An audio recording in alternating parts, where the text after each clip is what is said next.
नमस्कार दोस्तों, आज दिनांक 20 जून 2025 दिन गुरुवार है और बिहार की जमीन से आज जो खबरें उठ रही हैं, वो सिर्फ हेडलाइन नहीं, एक से बढ़कर एक कहानी है। कहीं कांवरियों की तैयारी में प्रशासन का जबरदस्त एक्शन है, तो कहीं तेज प्रताप यादव का खामोशी तोड़ता बगावती तेवर। उधर प्रधानमंत्री मोदी खुद बिहार की धरती पर उतर रहे हैं। सब कुछ इस बुलेटिन में मिलेगा, तो चलिए शुरू करते हैं आज का सबसे विस्फोटक बिहार न्यूज अपडेट।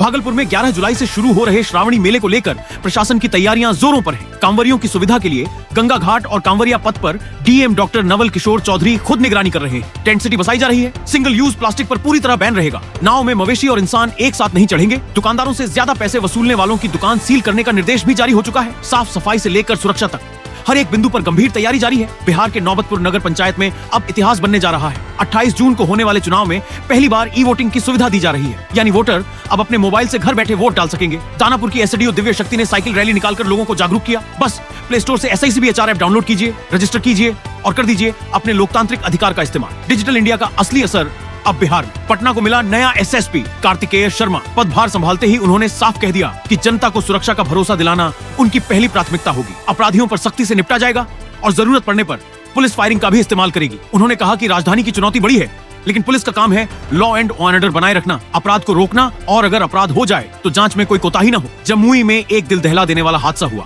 जब एक 14 साल का बच्चा अपनी साइकिल से गिर पड़ा और पीछे से आ रहे ट्रैक्टर ने उसे 30 मीटर तक घसीट दिया। बच्चा बुरी तरह घायल हो गया है और ट्रैक्टर चालक मौके से फरार है। पुलिस CCTV की मदद से आरोपी की तलाश कर रही है। अब बात करेंगे प्रधानमंत्री नरेंद्र मोदी की, जो आज बिहार के सीवान और मोतिहारी में है। वे 9,518 करोड़ की योजनाओं का उद्घाटन और शिलान्यास करेंगे। साथ ही वंदे भारत एक्सप्रेस को भी हरी झंडी दिखाएंगे। अमृत 2 योजना के तहत सीवरेज सिस्टम से लेकर वाटर ट्रीटमेंट तक कई बड़ी योजनाएं शुरू होंगी। बेतिया में जमीन विवाद ने भयानक रूप ले लिया। 50 से ज्यादा लोगों ने एक महिला के घर पर हमला बोल दिया। लाठी डंडों और पत्थरों से हमला कर खिड़कियां दरवाजे तक तोड़ डाले। पुलिस ने एक आरोपी को गिरफ्तार किया है और बाकी की तलाश में छापेमारी जारी है। नालंदा में शिक्षा विभाग के अपर मुख्य सचिव डॉक्टर S सिद्धार्थ ने कुछ ऐसा किया जिसे देख हर कोई हैरान रह गया। उन्होंने मिठाई की दुकान पर जाकर खुद लौंगलता बनाई। जी हाँ, वो मिठाई जिसमें लौंग की तीखापन और मिठास का स्वाद होता है। पहले चाय पी, फिर खुद हाथ से आटा बेलकर कड़ाही में मिठाई तलने लगे। प्रशासनिक अधिकारी का ये अंदाज लोगों को बेहद पसंद आया। मुजफ्फरपुर के एक प्राइवेट अस्पताल में मरीज की मौत के बाद परिजनों ने जमकर हंगामा किया। परिजनों का आरोप है कि अस्पताल वालों ने इलाज के नाम पर 1 लाख रुपए मांगे और लापरवाही बरती। मौत के बाद जब हंगामा हुआ तो पुलिस पहुंची और मामला शांत कराया गया। राजनीति में इस वक्त सबसे बड़ी हलचल RJD में मची है। तेज प्रताप यादव ने पार्टी से निकाले जाने के 24 दिन बाद अब चुप्पी तोड़ी है। उन्होंने X पर लिखा, मेरी खामोशी को कमजोरी मत समझो, मुझे न पार्टी की जरूरत है न परिवार की। मेरी भूमिका जनता और सुप्रीम कोर्ट तय करेगा।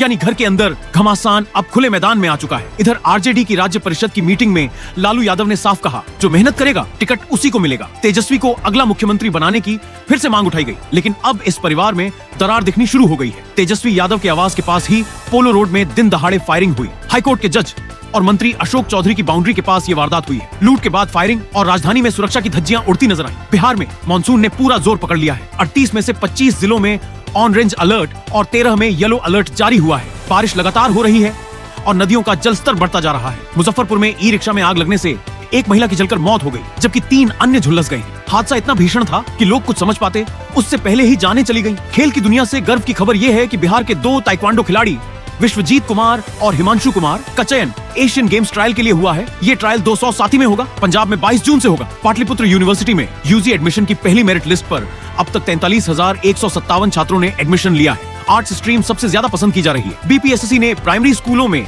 7,279 विशेष शिक्षकों की बहाली का नोटिफिकेशन जारी किया है। 2 जुलाई से आवेदन शुरू होगा। BSVA PT 2023 पास उम्मीदवार ही इसके लिए पात्र होंगे। राजनीतिक बयानबाजी में पप्पू यादव ने डोनाल्ड ट्रंप को उदंड बता दिया। उन्होंने पाकिस्तानी सेना पर भी तंज कसा और कहा कि अमेरिका दुनिया को मिटा देना चाहता है। ED की टीम ने नालंदा में नीट पेपर लीक मामले से जुड़े ठिकानों पर छापा मारा। कई उम्मीदवारों के असली सर्टिफिकेट भी जब्त हुए हैं। मामला गहराता जा रहा है। प्रशांत किशोर ने गोपालगंज में प्रेस कॉन्फ्रेंस कर तेजस्वी यादव पर हमला बोला। उन्होंने पूछा, जब आप डिप्टी CM थे तब DK टैक्स के आरोपी अफसरों पर कोई कार्रवाई क्यों नहीं की? किशनगंज में एक माँ बेटी की बेरहमी से हत्या कर दी गई। चापड़ से काटकर वारदात को अंजाम दिया गया। दरवाजा अंदर से बंद था, इसलिए पूरा मामला और रहस्यमय बन गया है। भोजपुर में एक युवक ने अपनी भाभी पर धारदार हथियार से हमला कर दिया, उसका हाथ काटकर अलग कर दिया। कारण सिर्फ इतना कि भाभी ने नाश्ते के समय कुछ तंज कस दिया था। IIRF रैंकिंग में बिहार स्पोर्ट्स यूनिवर्सिटी को देश भर में 4था स्थान मिला है। यह उपलब्धि बिहार के लिए सम्मान की बात है और एक नई शुरुआत का संकेत भी। राहुल गांधी के जन्मदिन पर कांग्रेस प्रदेश अध्यक्ष राजेश राम ने प्रधानमंत्री पर तंज कसते हुए कहा, जो गंगा मैया को धोखा देते हैं उन्हें बिहार नहीं देगा मौका। और औरंगाबाद में स्टूडेंट क्रेडिट कार्ड का लोन न चुकाने वाले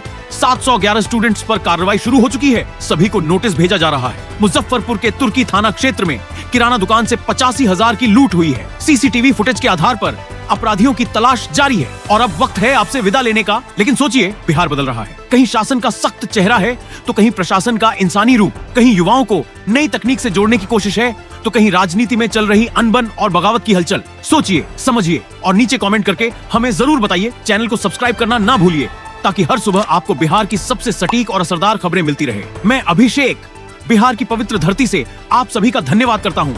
फिर मिलेंगे कल अगले न्यूज एपिसोड में। सावधान रहें, सतर्क रहें, खबरदार रहें। जय हिंद, जय भारत, जय बिहार।